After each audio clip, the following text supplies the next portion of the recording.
Everyone, स्वागत है आप सभी का हमारे YouTube चैनल श्याम ट्यूटोरियल्स में। आज हम लोग एक बार फिर से वर्ष 2022 में यानी जो 4-5 दिन पहले पटवारी 2022 का जो एग्जाम हुआ था उसमें पूछे गए मैथमेटिक्स गणित के दूसरे कुछ प्रश्नों को पढ़ेंगे। यानी आज दूसरा भाग होगा। पहले भाग में 5 प्रश्न पढ़े थे, 5 प्रश्न, इसके अलावे और भी 5 प्रश्नों को आज 5-6 प्रश्न जितने भी हल कर सके टाइम के अकॉर्डिंग। तो प्लीज़ हमारे चैनल से आप लगातार जुड़े रहें, वीडियो को लाइक भी करें और जो सब्सक्राइब नहीं किए हैं वो सब्सक्राइब भी चैनल को कर दें, लाइक भी करें और कमेंट्स करना भी ना भूलें। ध्यान देंगे आज वाले भाग जो हम लोग पिछले पढ़े थे उससे आगे, मतलब जो भी सेट मेरे पास है पटवारी का आया हुआ क्वेश्चन का जो स्टूडेंट्स दिए हैं, तो उसमें से आज जो हम लोग छठा वाला भाग पढ़ेंगे जो घातांक, मैंने छठा क्वेश्चन यानी क्वेश्चन नंबर 1 ही लिखे हैं, लेकिन पिछले दिन 5 पढ़े थे उसके बाद वाला। तो घातांक करने से भी 2 सवाल पूछे गए थे, जिसमें ये जो घातांक करने वाला है इसको हल करने वाले हैं। तो ध्यान देंगे ये प्रश्न को। लिखा हुआ है यदि p के पावर 3 का पावर 2 गुने p के पावर 4 बराबर p के पावर बटा p के पावर 9 बराबर p के पावर r हो, तो r का मान क्या होगा। ध्यान देंगे हम लोग ऐसा फॉर्मूला पढ़े हैं घातांक करने में, जैसे x के पावर m गुने n लिखा हुआ रहे तो क्या हो जाता है x के पावर m गुने n। तो उसी प्रकार से यहाँ p का पावर 3 है और ये 2 है, और यहाँ p का पावर 4 है और p का पावर 9 है बराबर p का पावर 8। तो ये क्या हो जाएगा, p का पावर 3 गुने 2 हो जाएगा और ये p का पावर 4 बटा हो जाएगा फिर p का पावर 9 बराबर 3r। तो गुना यानी 3 गुने 2 कितना हो जाएगा, p का पावर 6 गुना p के पावर 4 बटा p के पावर 9 बराबर p का पावर 8। अब ध्यान देंगे हम लोग पहले भी पढ़ चुके हैं, गुना में पावर जुड़ता है। जैसे मान के चलिए x का पावर m रहे गुने x का पावर n, यानी ये दोनों जब सेम रहे तो पावर क्या हो जाता है, ऐड हो जाता है। यानी x का पावर m प्लस n, यानी सेम रहे तो पावर ऐड हो जाएगा ना। और इसके अलावे डिवाइड के रूप में, जैसे मान लीजिए x का पावर m डिवाइड x का पावर n, या इसी को x का पावर डिवाइड x का पावर n लिखा जाए तो ये दोनों का मतलब क्या होगा, गुना में पावर जुटेगा और भाग में पावर घट जाएगा, यानी x के पावर m माइनस n। तो उसी तरह से यहाँ गुना है यानी पावर ऐड हो जाएगा 6 प्लस 4 और नीचे p के पावर 9 बराबर रहेगा pr। 6 और 4 कितना हो गया 10 बटा p के पावर 9 बराबर p का पावर r। अब यहाँ ध्यान दीजिएगा क्या है, भाग है, बटा का मतलब भाग, तो जब सेम रहेगा और पावर क्या हो जाएगा, माइनस हो जाएगा। तो गुना में पावर जुटता है और भाग में पावर घट जाएगा यानी माइनस होगा। तो 10 में से 9 यानी 1 बराबर pr, p कट गया तो 1 बराबर r, यानी r का वैल्यू 1 होगा फाइनल आंसर। 96 का पावर 0.75 इंटू 36 का पावर -1 का मान ज्ञात करें। यह भी घातांक करने से संबंधित ही है।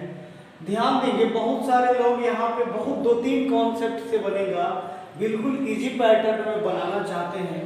देखिए 1296 जो है एक्चुअली, और ये दोनों मल्टीप्लाई है, कोशिश करेंगे तो दोनों एक ही टर्म है, लेकिन हो सकता है बहुत सारे लोग इसको नहीं समझ पाए। तो आप 1296 को क्या करेंगे, गुणनखंड करेंगे। तो 2 6 12, 2 4 8, 2 8 16, 2 से 324, 2 से 162, 2 से 81, फिर 3 से 27, फिर 3 9 27, फिर 3 दिया, यानी 2 भी 4 और 3 भी 4 बार है। इसका मतलब 2 गुने 3 का पावर क्या लिखेंगे, 4 गुने 0.75, और 36 को क्या लिखेंगे, तो 36 डायरेक्ट भी ऐसे भी लिख सकते हैं या 2 गुने 3 भी लिख सकते हैं का पावर 2 गुने -1।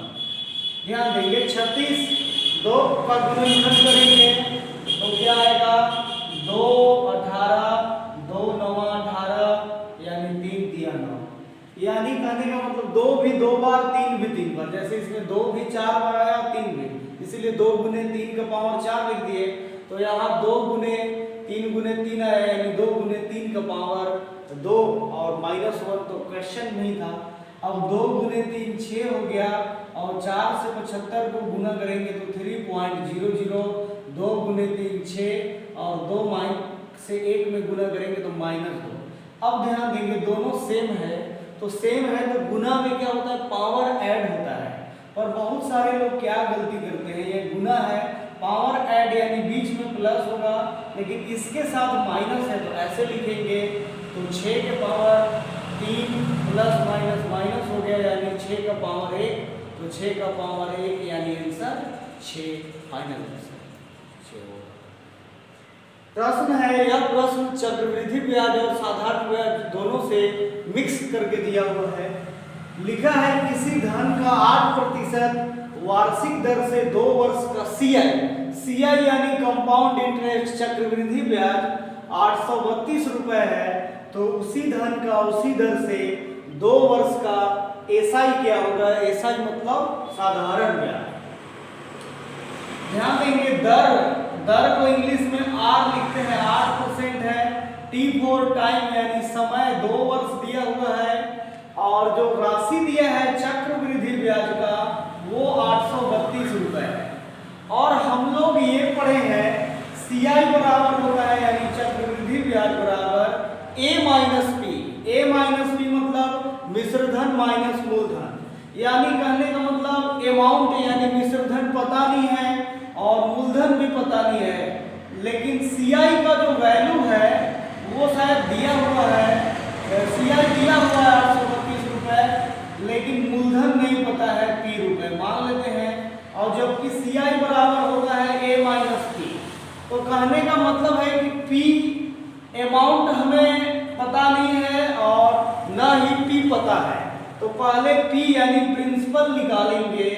तो फॉर्मूला है A बराबर P गुने 1/1 प्लस R/100 की पावर T, यानी मिश्रधन निकालने का अमाउंट निकालने का यही फॉर्मूला है। P यहाँ लिख दिए 1/1, R का वैल्यू 8/100 सिर पे पावर 2, 4 दूनी 8 कट गया और 4 से 25, यानी P बराबर ये 25 से कम 25 प्लस 2 यानी 27/25, 27/25 2 बार क्यों, क्योंकि पावर 2 है यानी गुना हो जाएगा, तो 27 गुने 27 हो गया 729P और 25 गुने 25 625। अब यहाँ देखिएगा सीआई बराबर जो है वो दिया हुआ है 832 रुपए ना, और सीआई का वैल्यू क्या होता है A माइनस पी बराबर 832 ना। तो इससे क्या है हम लोगों का जो भी अमाउंट वगैरह है वो निकलेगा। ध्यान देंगे क्या निकलेगा, अमाउंट का वैल्यू है इतना यानी 729P अपॉन 625 माइनस P बटा 1 बराबर 832। यहाँ 625 और 1 का लघुत्तम एलसीएम निकालेंगे तो 625 और फिर जो है 729P बटा 625 होता है पहला, और लघुत्तम उसका 625 है कट जाएगा तो यहाँ 729P बच गया, और अगला वाला मैटर P बटा 1 है लघुत्तम 625, तो ये गुना होगा तो 625P बराबर 832 जो दिया हुआ है। अब आप यहाँ नोटिस करेंगे 729P में से ये इधर को इग्नोर करते हैं, 729 में से 605 को घटाएंगे तो आएगा कितना 104P 104P बटा 625 बराबर 832। ये 104 से 8 बार में कट जाएगा 832, यानी P गुने 1P हो जाएगा और 625 गुने 8 गुना करेंगे तो P बराबर आ जाएगा 5000 रुपए। P यानी मूलधन आ गया 5000 रुपए। अब क्या बोला है उसी धन यानी मूलधन 5000, धन P को ही मूलधन बोलते हैं, उसी दर यानी दर कितना बोला जो क्वेश्चन में 8% था और 2 वर्ष यानी टाइम 2 वर्ष। अब क्या निकालना है, एसआई निकालना है, मतलब सिंपल इंटरेस्ट निकालना है, साधारण ब्याज, लेकिन चक्रवृद्धि ब्याज का राशि दिया था तो इससे हम लोग मूलधन निकाल दिए, प्रिंसिपल निकाले और अब साधारण ब्याज निकालेंगे। तो फॉर्मूला है साधारण ब्याज बराबर P गुने RT बटा 100। P मतलब मूलधन, तो मूलधन 5000, R का वैल्यू 8 और समय 2 बटा 100। ये 2 जीरो काट दिए, 50 बटे 40, 40 दूनी 800 रुपए जो है वो साधारण ब्याज की राशि होगा। फाइनल आंसर एसआई यानी सिंपल इंटरेस्ट साधारण ब्याज 800 रुपए। पहले मूलधन निकाल लिए उस चक्रवृद्धि ब्याज के फॉर्मूले से, उसके बाद सिंपल इंटरेस्ट निकाल दिए। क्योंकि पहले चक्रवृद्धि ब्याज दिया है तो इसीलिए सीआई यानी कंपाउंड इंटरेस्ट के फॉर्मूले से प्रिंसिपल निकला और उसके बाद सिंपल इंटरेस्ट साधारण ब्याज। लसम मसों से संबंधित है, लिखा है लघुत्तम समाप्त वर्त ज्ञात करें, यानी इंग्लिश में एलसीएम भी बोल सकते हैं। अंश और हर के रूप में 36 बटा 225, 48 बटा 150 और 72 बटा 65। जब बटा में दिया रहे और एलसीएम बोलेगा तो अंश का यानी ऊपर वाला 36, 48 और 72 का क्या निकालेंगे, लसम निकालेंगे और हर यानी नीचे वाला का मौसम निकालेंगे। समझ रहे हैं ना, ध्यान देंगे। क्वेश्चन को इसमें आपको पढ़ना है। यदि भिन्न के रूप में दिया है और लसम बोले तो अंश यानी ऊपर वाला का लसम निकालेंगे और नीचे वाले का मौसम। अब यहाँ आपको 36, 48 ध्यान देंगे, 36, 48 और 72 का लसम निकालेंगे।